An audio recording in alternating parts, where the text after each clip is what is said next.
O dólar disparou hoje para R$ 5,18 e provavelmente vai continuar subindo, talvez quando você estiver vendo esse vídeo já esteja mais alto. E isso nos volta a uma pergunta que foi feita durante a eleição do Lula, no ato da eleição dele. Quer dizer, várias perguntas foram feitas naquele momento, mas não interessa agora. Uma delas, economicamente, nós vamos ter populismo, gastos, irresponsabilidade e festa, e depois vai ter uma conta. Essa conta vai vir de alguma forma, na forma de uma crise econômica, a gente não sabe exatamente como, mas vai ter um período de auê e um período de ressaca. Quando que o período de ressaca começa?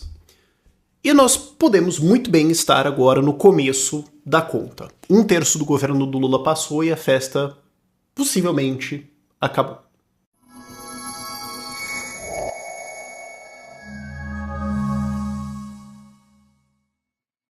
De conversa é muito mais cedo do que eu imaginava. Eu achei que eles conseguiriam ter algum populismo por 2 anos, talvez durante o ano eleitoral ainda, mas não. E você já tem indícios disso do ano passado, a dificuldade de implementar o PAC, várias dificuldades de os ministérios gastarem para fazer populismo e tudo mais. O Lula até manifestou que ele estava descontente com isso, queria que os caras gastassem mais. Mas agora a alta do dólar reflete essa instabilidade, essa insegurança, essa falta de estrutura da economia brasileira, porque a gente não é um país atrativo para investimentos, a gente não é um país estável juridicamente, politicamente, nada.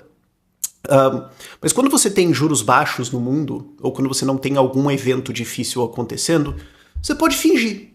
Se você é corno, você pode fingir que você não é até o dia que você chega em casa e descobre, e vê. E você tem que confrontar isso. O exemplo só me veio agora, ok? Sempre que eu faço um exemplo desse, alguém pergunta assim, nossa, Rafael, tá tudo bem? Tá, ok. Respirou. Qual que foi o evento agora que revelou isso tudo? Justamente o Irã fazer o ataque contra Israel. Isso causou um desconcertamento pelos mercados por aí, preocupações com alta do preço de petróleo, preocupações com como os bancos centrais vão responder a isso, se eles vão cortar juros, se não, como é que isso pode afetar relações entre vários países, como é que isso pode afetar relações comerciais, como é que, inclusive agora tem de tarde, na segunda-feira, tem essa notícia de que Israel vai revidar, então você não sabe. No momento em que isso aconteceu, o Bitcoin caiu, porque o que poderia cair, cairia. Ele já recuperou basicamente toda a queda até agora, mas muita gente aproveitou para dizer, olha só, Bitcoin não presta para nada. Morreu, sim. Pode ter certeza, Bitcoin morreu e está enterrado. Tanto que, se você quiser ajuda para investir em Bitcoin, para entender como operar nisso, se você quiser relatórios com sinais de quando você pode comprar ou vender, um parceiro aqui no canal é a Blockchains, que é a nossa abertura, que eles têm lá vários cursos te ensinando sobre isso, e inclusive relatórios diários com sinais de compra e venda de o que você pode fazer.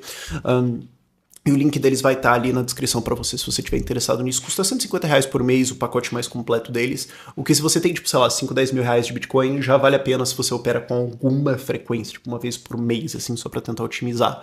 Mas, enfim, Bitcoin caiu com isso, várias coisas se mexeram. E quando você tem esse tipo de crise, a tendência é capital fugir de lugares incertos para lugares certos. O mundo inteiro é cheio de incerteza, mas existem lugares que são mais seguros. Então, nesses momentos, é normal as pessoas venderem países em desenvolvimento e comprar dólar, título de dívida americano, ouro, esse tipo de coisa que você olha e fala, cara, pode até cair um pouquinho, mas se isso aqui cai pra caramba é porque o mundo acabou. E daí, entendeu? A gente investe na economia americana. Por quê? Porque se ela capotar, o mundo civilizado acabou. Então, qual o problema? O que interessa a partir daqui, sabe? E aí você tem uma pergunta. Quem vai se ferrar mais? Esse é o momento na mesa de poker do baixa as cartas, então. Baixa as cartas. Todo mundo apostou, todo mundo botou dinheiro, todo mundo olhou pro outro, falou, riu, baixa as cartas. E agora nós vamos ver. E várias moedas em desenvolvimento pelo mundo caíram e o real ganhou. O real foi a moeda que mais caiu. Se você tem o gráfico na tela para você agora de todas as quedas de moedas, isso foi um pouco mais de 1%, que não é uma queda severíssima, que a gente acostumou com ver essas movimentações de 10 e 20 centavos e já se... Uau! Mas isso é das pessoas que não lembram de quando o dólar era 2, 3, 4 reais. Agora que é 5, a porcentagem de 10 centavos ou 20 centavos representativa no primeiro dígito é muito menor. Mas ainda assim... mesmo que esse 1% talvez pode chegar a 2, 3 hoje ou amanhã não seja uma coisa assim o fim do mundo, a proporção entre ele e os outros países desenvolvidos revela que nós somos a mão mais fraca do mundo. Nós somos o país que menos tem carta, nós somos o país menos atrativo. E isso é o começo dessa conta do governo Lula. Por que isso acontece? Exemplo simples. Hoje, outra notícia que também estava circulando sobre o déficit, sobre os orçamentos do Brasil. Porque quando foi passado o novo arcabouço fiscal, ou quando o Haddad, na verdade, tomou posse, ele estava falando, olha, nós vamos ter um pequeno déficit agora em 2023, nós vamos ter um zero em 2024, superávit 25, 26 vai ter o superávit um pouco maior, e ajustamos as contas com esse novo arcabouço, vai tudo dar certo, piriri pororó. O que aconteceu? 230 bilhões de reais de déficit em 2023. A meta de déficit zero em 2024 já foi abandonada, já vai para déficit. A meta hoje, oficial, de 2025, de superávit, já foi abandonada, começa-se a conversar de déficit. E 2026, que é um ano eleitoral presidencial, não existe uma alma sã na Terra que acha que isso vai ser um superávit. Não tem como alguém com 3 neurônios operacionais que não estejam completamente cheirados em alguma droga revolucionária que faz o crack parecer alguma coisa como um bolo de chocolate. Não sei, a não ser que você esteja ingerindo alguma coisa dessas, não tem como acreditar que você vai ter um superávit no ano eleitoral presidencial onde o Lula vai tentar se reeleger ou eleger o seu sucessor. Vai ser populismo a rodo. E as consequências disso são, já que vai ter mais dívida, vamos lá, existe um estoque de crédito no Brasil. Ele pode ser tomado pelo governo ou pelo setor privado.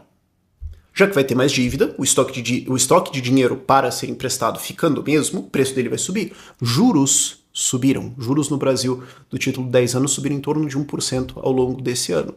O que para um título de 10 anos é muito significativo. Então nosso custo de dívida sobe. Só que se o custo de dívida sobe e já começa a ficar pouco crível que você vai pagar a sua dívida, você começa a ter um processo explosivo. Como é que você quebra? É muito simples. Primeiro muito devagar e depois muito rápido. Não que a frase seja minha, é do Oscar Wilde, mas isso aqui também é exemplificado por uma outra situação que está acontecendo agora, que é, recentemente foram anunciados cortes de 4 bilhões de reais em educação e saúde. E agora também foi anunciado que vai ter reajuste zero para os servidores federais. Tanto que isso provocou várias greves em institutos federais, em universidades pelo Brasil. Claro, isso também tem a ver com o fato que é ano eleitoral, e a galera esquerdista entra em greve para mobilizar lideranças, para ajudar a eleger os seus vereadores, etc, etc. Faz parte do rito deles. Agora, de fato, a galera está muito preocupada, muito revoltada com a ideia de reajuste zero. Eles já estão tomando reajustes inflacionários para baixo há muito tempo, e não vai ter agora. Então, chegou a um nível em que eles estão fazendo cortes em saúde, educação, etc. O que, aliás, é uma lição de Estado muito educativa pra galera que fez o L pelo amor, pela educação, pela ciência. Os rolês do Lula vão continuar. Os rolês dos ministros vão continuar. A lagosta vai continuar, os salários dos deputados, dos juízes vai continuar, os penduricários de todos os juízes vão continuar. Essa galera provavelmente, inclusive, vai assinar aumento. Afinal de contas, quando que o Congresso vai negar um aumento ao judiciário? Agora, você que se preocupa com o professor, você que se preocupa com o enfermeiro, com o médico que atende no SUS, bom, eles não vão receber reajustes. A tabela SUS está defasada há muito tempo e vai ser assim e acabou. Fim. Porque a função do Estado não é prover esses serviços, não é ajudar a população. É ajudar uma casta pequena de políticos a ganhar muito dinheiro, comprar os votos com o populismo de uma outra galera para eles acharem que é ok, e roubar o resto. Essa é a função. Então agora você está tendo isso exposto, mas, voltando, você está tendo esses cortes em saúde e educação que vão levar a esses colapsos de serviços públicos. Então, a população que votou pelo amor, pela educação, pela saúde, uau, vai não receber isso, vai receber cortes e greves e não vai ter acesso a esses serviços, vai ter uma economia estagnada, porque o governo está gastando cada vez mais e subindo impostos cada vez mais, e o crédito privado disponível na economia vai reduzindo conforme o déficit do governo sobe, e o custo dessa dívida sobe, e engole o crédito privado restante. Começamos esse processo. A alta do dólar agora, a alta dos juros da dívida do Brasil agora reflete isso. E aí você pode até se perguntar mais no meio disso, mas como é que então o PIB está crescendo? Pois bem, o PIB não tem a ver com isso. O PIB é gasto privado, gasto público, investimento e o saldo da balança comercial. Então ele não leva em conta qual é o déficit. Ele não leva em conta esses tipos de coisas. Ele não leva em conta o dólar. Indiretamente na balança comercial, sim. Mas se o gasto público sobe, então o déficit sobe, o PIB cresce. É aquela coisa, se você ganha 10 mil reais e todo mês você toma 10 mil reais de empréstimo, a sua renda temporária é 20 mil reais. Você está 2 vezes mais rico? Não. Mas se você medir a sua riqueza pelo seu gasto, você ficou mais rico. E aí você entende o problema da estatística, que é o PIB. Não que ela esteja errada, ou seja uma enganação, etc. É só você entender o que ela é. Ela não é o quanto o país ficou mais rico. Ela é o gasto. Inclusive, dentro do investimento, Ele só conta o que foi investido. Então, se você investir 10 bilhões de reais do setor privado em geração de emprego em indústrias e tudo mais, respondendo a incentivos de mercado, não a subsídios do governo, não a um grupinho amigo do governo e tudo mais, um Mike Batista, uma JBS da vida, mas só uma indústria comum, isso é igual a se você investir 10 bilhões de reais num trem-bala superfaturado que nunca ficou pronto. São 10 bilhões de reais. Pro PIB é a mesma coisa. Pro PIB é a mesma coisa se uma senhora gasta R$1.000 com remédios porque ela tem algum mensais, né? Porque ela tem alguma doença que exige esses remédios, ou se taxa R$1.000 dela, isso vai para comprar lagosta para um juiz. Pro PIB é R$1.000. Pro PIB é R$1.000, não interessa. É igual. E aí você começa a entender o problema disso. Então, sim, você pode crescer o PIB com gasto estatal nesse meio termo, que é o que está acontecendo. Agora, quando você olha investimento no Brasil, que é o que vai pagar essa festa, você tem um problema. A estatística, essa notícia é um pouquinho antiga já tem um mês, mas só nos primeiros 2 meses e pouquinho de 2024 já foi retirado metade do que foi investido no Brasil em 2023. 2023 já foi uma queda de 17%, tem outra notícia também sobre isso. 2023 já foi uma queda de investimento direto no Brasil em 17%. Agora, do que entrou em 2023, metade já saiu. Isso está um mês atrasado. Provavelmente já saiu mais. Então, não só você tem um grupo de uma quantidade X de crédito disponível que está sendo cada vez mais engolida pelo Estado através de déficits, o que gera menos crédito para o setor privado, essa massa está caindo porque a galera está tirando dinheiro do Brasil. Por isso que o dólar está subindo. O Brasil não é atrativo a investimentos, porque ele não é fiscalmente responsável, porque está regredindo no combate à corrupção. Porque o Estado está sendo Estado. Porque o Estado está servindo uma elite política do Lula. Não só do Lula, do PT, de socialistas, mas a elite política no geral. Os juízes, os funsas que conseguem os seus aumentos e tudo mais. Na verdade, você está num negócio de autofagia tão grande que até os funsas estão começando a se ferrar com isso aqui já. E aí, obviamente, eles vão ser sacrificados e vão aprender o que é a realidade da coisa. Mas, enfim. Vai demorar para isso aqui virar uma Argentina. Vamos lá. Guedes se empolgou demais quando ele falou que isso aqui virava Venezuela em um ano. Ou sei, alguma coisa assim. Empolgou. A gente ainda tem o real aí, a gente ainda tem meta de inflação, a gente tem ainda várias coisas, a gente ainda tem a proibição de imprimir dinheiro, coisas que vão impedir uma argentinização da economia brasileira. Agora, daqui pra frente não tem muito mais o que fazer, é só pra trás. O governo não responde a isso? Não. O que ele responde é tentando fazer populismos com gracinhas. Uma notícia também que saiu semana passada, que eu acho que não merece um vídeo per se, talvez, mas não seria tão interessante em si, mas aqui eu acho que encaixa bem, é que o governo quer que as pessoas comprem mais imóveis, porque vai aquecer a economia, porque construção, porque gera bastante emprego, não sei o que, especialmente para pessoas simples, que é construção civil e tudo mais. Tá?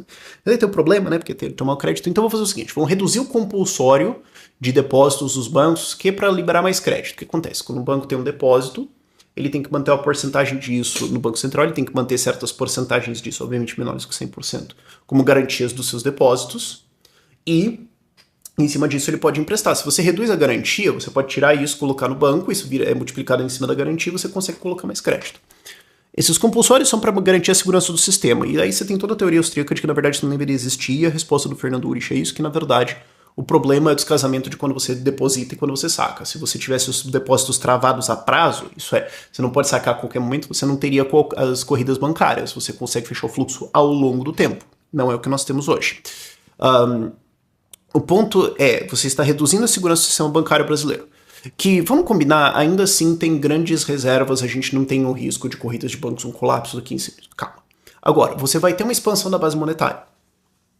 Você, para tentar encontrar novo crédito para imóveis, para as pessoas comprarem mais imóveis, etc., você vai ter uma expansão da base monetária, porque agora você tem mais dinheiro em circulação que vai estar disponível a crédito. Agora, a qualidade de crédito das pessoas melhorou?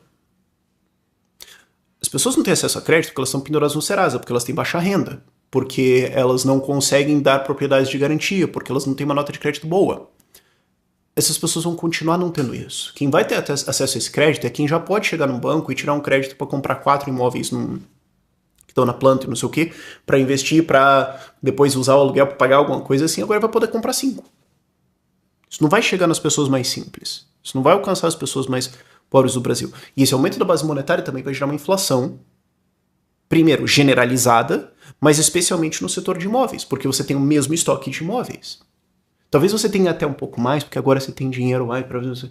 Mas o ponto é, você poderia ter mais construção de várias outras formas. Não necessariamente a coisa vai encaixar, mas agora você tem muito mais, você terá, não necessariamente muito mais, porque a gente não sabe exatamente quais são as porcentagens aqui, pode ser que seja uma coisa até suave comparado à grande massa, mas você vai ter uma maior facilidade disso e isso vai tender a colocar uma pressão nos imóveis para subir.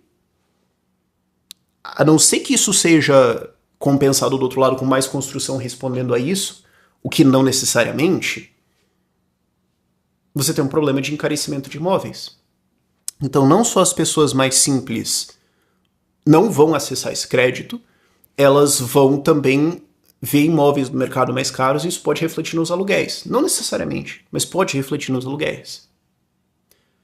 Um exemplo simples, e já foram patrocinadores do canal, não são mais, e na verdade eles nem sabem que eu ia usar como exemplo aqui, mas você tem a Urbi.me, que é uma empresa que eles eles conseguiram simplificar o investimento em imóveis. Então o que eles fazem é, preciso erguer 10 milhões de reais para construir vários imóveis aqui e tudo mais, então vamos separar em cotas de milão e você pode investir. Eles estão pagando 20% ao ano. Se eles têm esse juro público, esse é um mercado que dá um retorno. Então por que as pessoas não estão investindo nisso? Pode ser falta de informação, pode ser, alguma simetria de informação, mas no geral as pessoas não têm dinheiro para investir nisso. Porra, 20% ao ano, bicho.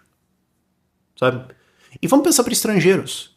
Se você olhar os mercados internacionais, o que você está conseguindo em coisas com esse nível de segurança, então não me compara com ações, compara com títulos de empresas um pouco mais arrojadas, ok? Não coloca um título notar a zona aqui, ok? Coloca talvez A, não AA, AAA, talvez uma A ou alguma coisa assim. Não tá pagando isso.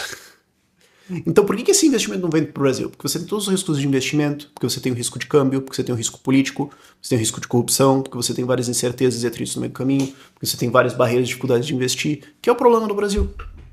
Esse é o problema de verdade do Brasil. O governo está fazendo alguma coisa sobre isso? Não. Eles podiam fazer regularização fundiária, eles podiam fazer simplificação do processo de construir de todas as regulações, de você conseguir usar alvarás. Claro que é uma coisa municipal de se implementar. Mas você poderia fazer algum programa para simplificar isso para as prefeituras, ajudar elas? Não. Poderia fazer coisas para simplificar o investimento. Inclusive, quando a Urbi começou a fazer isso, era um negócio até meio inseguro juridicamente. Hoje é muito mais sólido, mas no começo, vários anos atrás, antes da pandemia mesmo, era um negócio meio, a gente está entrando no entendimento que vamos ver e tal. Demorou muito tempo para ser resolvido, que era uma coisa que, convenhamos, trivial.